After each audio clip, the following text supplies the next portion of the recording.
മൂന്നാം ലോക രാജ്യങ്ങളിലെ ജനങ്ങളുടെ വീടും പറമ്പും വിറ്റ കാശ് മുഴുവൻ വലിച്ചൂറ്റിയെടുക്കുകയാണ് ബിൽഗേറ്റ്സും റോക്ക്ഫെല്ലറും ഈ വിരലിലെണ്ണാവുന്ന കുത്തക മരുന്ന് കമ്പനികൾ. അവർ കോടികൾ മുടക്കിയിട്ടാണ് അലോപ്പതിയെ ഇങ്ങനെയാക്കിയത്. ഒരു 50, 60, 70, 80 കൊല്ലങ്ങൾക്ക് മുമ്പ് നമ്മുടെ നാട്ടിലെ ജനങ്ങൾ ജീവിച്ചിരുന്നില്ലേ? ആരോഗ്യം ഉണ്ടായിരുന്നില്ലേ? നല്ല ആരോഗ്യത്തോടെ നമ്മുടെ കാരണന്മാരൊക്കെ ജീവിച്ചിരുന്നു. ഇംഗ്ലീഷ് പറയണ അപ്പോത്തിക്കിരിമാര് കോട്ടും കയ്യൊക്കെ കെട്ടി പുറകെ പെട്ടി പിടിക്കാൻ ഒരാളുണ്ട്. പെട്ടിയൊന്നും സായി എടുക്കുകയല്ല, മരുന്ന് പെട്ടിയാണെങ്കിൽ പോലും അത് പുറകെ ഒരാളുണ്ട്.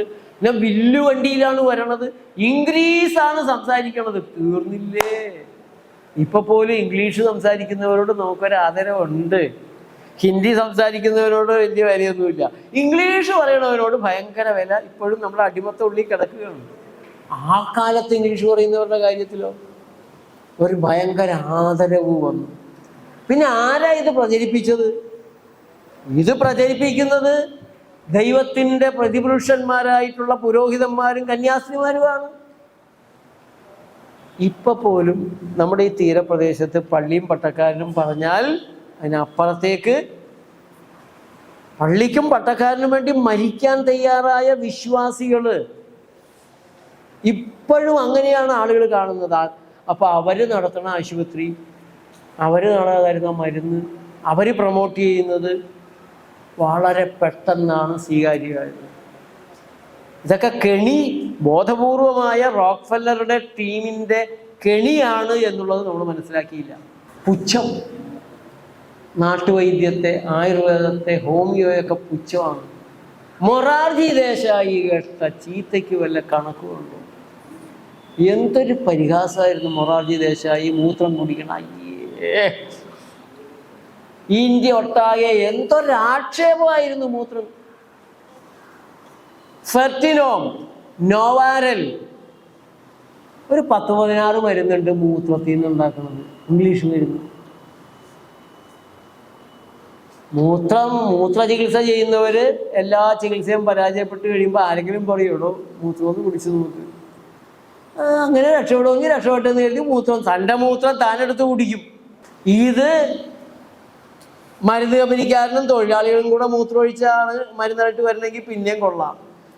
ഇത് സകല ബസ് സ്റ്റാൻഡിലും സിനിമ ടാക്കീസിലും ഒക്കെ കളക്ഷൻ ബോക്സ് വെച്ചിട്ടേ ഗൊണോറിയ പിടിച്ചവൻ്റെ, സിഫിലിസ് പിടിച്ചവൻ്റെയും നാറുന്ന മദ്യപാനിയുടെ മൂത്രമൊക്കെ എടുത്ത് അതിൽ നിന്നുണ്ടാക്കിയ മരുന്നാണ് അവൻ വിറ്റ് കാശുണ്ടാക്കുന്നത്.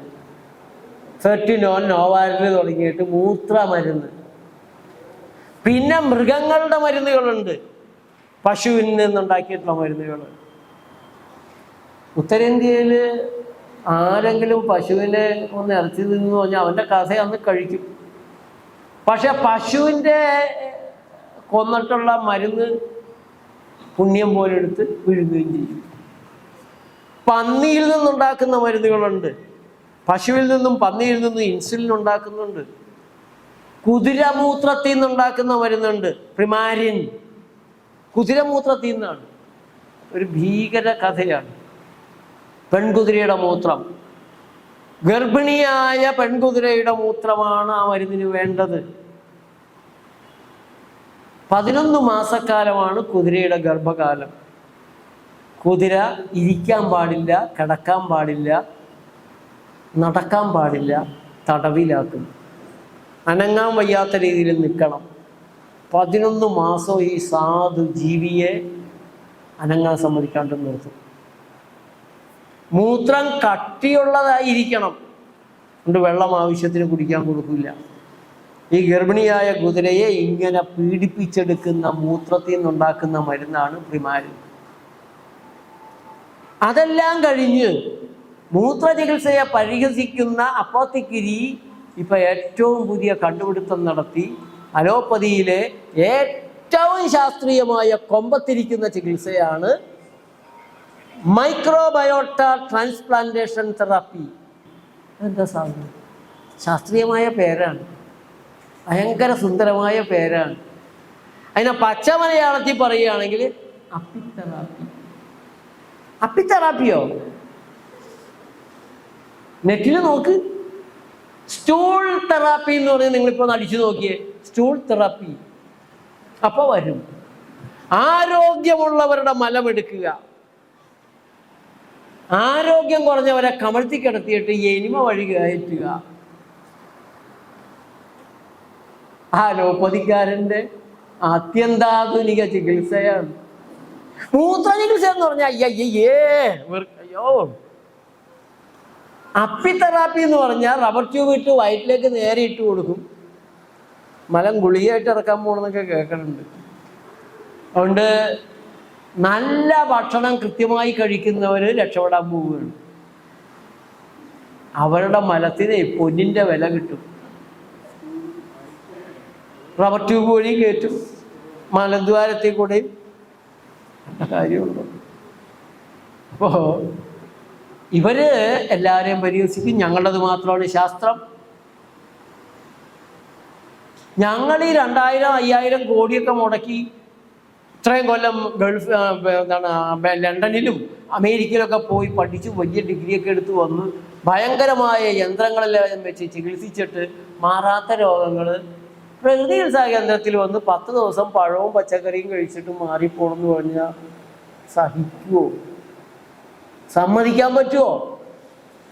അതുകൊണ്ട് പ്രകൃതി ജീവനത്തിനെതിരെ, ഹോമിയോയ്ക്കെതിരെ, ആയുർവേദത്തിനെതിരെ, സിദ്ധയ്ക്കെതിരെ, യുനാനിക്കെതിരെ എല്ലാം ഭീകരമായ ആക്രമണമാണ്. നേരിട്ട് ആക്രമിക്കാൻ പറ്റില്ല. അതുകൊണ്ട് കേരള സർക്കാരിനെ കൊണ്ട് അവരൊരു പബ്ലിക് ഹെൽത്ത് ബില്ല് നിയമമാക്കിച്ചിട്ടുണ്ട്. ആ നിയമം അനുസരിച്ച് സർക്കാർ ഏതെങ്കിലും ഒരു രോഗം പകർച്ചവ്യാധിയാണ് എന്ന് പറഞ്ഞു കഴിഞ്ഞാൽ നിങ്ങൾക്ക് പിന്നെ മനുഷ്യാവകാശങ്ങളില്ല, പൗരാവകാശങ്ങളില്ല. ഇന്ത്യൻ ഭരണഘടന പോലും അവിടെ പ്രസക്തമല്ല. നിങ്ങളെ എപ്പോൾ വേണമെങ്കിലും ഹെൽത്ത് ഇൻസ്പെക്ടർക്ക് അറസ്റ്റ് ചെയ്യാനും ക്വാറന്റൈൻ ചെയ്യാനുമുള്ള പവർ കിട്ടിയിരിക്കുകയാണ്. സർക്കാർ നിശ്ചയിക്കുന്ന വാക്സിനും മരുന്നുകളും നിങ്ങൾ എടുത്തേ തീരൂ. നിങ്ങൾക്ക് വോയിസ് ഇല്ല, വേണ്ടാന്ന് പറയാൻ പറ്റില്ല. ഞാൻ ആയുർവേദമാണ്, പ്രകൃതി എന്ന് പറഞ്ഞിട്ട് കാര്യമില്ല. നിങ്ങളുടെ കുഞ്ഞിനെ നിങ്ങളിൽ നിന്ന് എടുത്തുകൊണ്ട് പോവാം. ഹെൽത്ത് ഇൻസ്പെക്ടർക്ക് സംശയം തോന്നിയാൽ മതി, ആ കുട്ടിക്കൊരു അണുബാധയുണ്ട്, ആ കുട്ടിയെ കൊണ്ടുപോകാം. ഏത് വാക്സിനും കുത്താം. കോവിഡ് വാക്സിൻ കുത്തിയവരുടെ കഥ നമുക്കറിയാമല്ലോ, നമുക്കറിയാം. പക്ഷെ അവർ സമ്മതിക്കുകയല്ല. അപ്പോൾ അതിഭീകരമായ ഒരവസ്ഥയാണ് പബ്ലിക് ഹെൽത്ത് ആക്ടിലൂടെ നമ്മുടെ നാട്ടിൽ നടക്കാൻ പോകുന്നത്. നിങ്ങളുടെ വീട്ടിൽ കയറി വന്ന് തിരുവല്ല എവിടെയാണ് ഹെൽത്തുകാർ വീട്ടിൽ കയറി ചെന്നിട്ട് ആ വീട്ടുകാരൻ മാസ്ക് വെക്കാത്തതിന് ദേഷ്യപ്പെടുകയാണ്. സോഷ്യൽ മീഡിയയിൽ ഞാൻ കണ്ടതാണ്. അപ്പം അയാൾ പറഞ്ഞ് എനിക്ക് ഇനി രോഗത്തിന് പേടിയൊന്നുമില്ല, എനിക്ക് നിങ്ങളങ്ങോട്ട് മാറി നിൽക്ക്. അയാൾ എൻ്റെ വീട്ടിൽ കയറി വന്നിട്ട് എന്നോട് മാറി നിൽക്കാനോ? നിങ്ങൾ മാറി നിൽക്ക്. ഹെൽത്തുകാർക്ക് ഇഷ്ടമായില്ല. ഭയങ്കരമായിട്ട് അവരിങ്ങനെ അയാളെ ചീത്ത പറയുന്നത് കണ്ടു. ഇനിയിപ്പോൾ ഹെൽത്ത് ഇൻസ്പെക്ടർക്ക് സർക്കിൾ ഇൻസ്പെക്ടറിൻ്റെ അധികാരമാണ് കൊടുത്തിരിക്കുന്നത്. നിങ്ങളുടെ വീട്ടിൽ കയറി വന്ന് നിങ്ങളുടെ വീട്ടിൽ അണുബാധയുണ്ടെന്ന് സംശയമുണ്ട്, 2 മണിക്കൂർ സമയം തരും, നിങ്ങൾ ഇറങ്ങിക്കൊടുക്കണം. നിങ്ങളുടെ വീട് അണുവിമുക്തമാക്കി എന്ന് ഉറപ്പുവരുത്തി തിരിച്ചു. ഇങ്ങനെയുള്ള കിരാത നിയമങ്ങൾ വരെ ലോകമൊട്ടാകെ വ്യാപകമാക്കുക. അതിൻ്റെ ട്രയലാണ് കുറേ നുണയിൽ കോവിഡിൽ നമ്മൾ കണ്ടത്. ഇത് രോഗിയായാൽ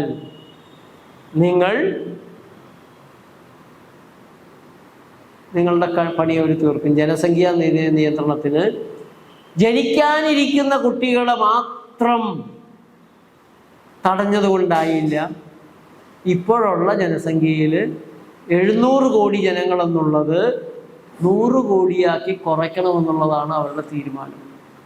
അതുകൊണ്ടാണ് ഗസയിലും എല്ലാവരെയൊക്കെ കൊണ്ടുപോയി ഇക്കാലത്തും ഇതുപോലെ ക്രൂരത ചെയ്യാൻ ഗവൺമെൻറ് 1 ലക്ഷത്തോളം പേര് അവിടെ തീർത്തു. അപ്പോൾ ഏറ്റവും വലിയ ആയുധം ഫുഡ് വെപ്പണാണ്. Food weapon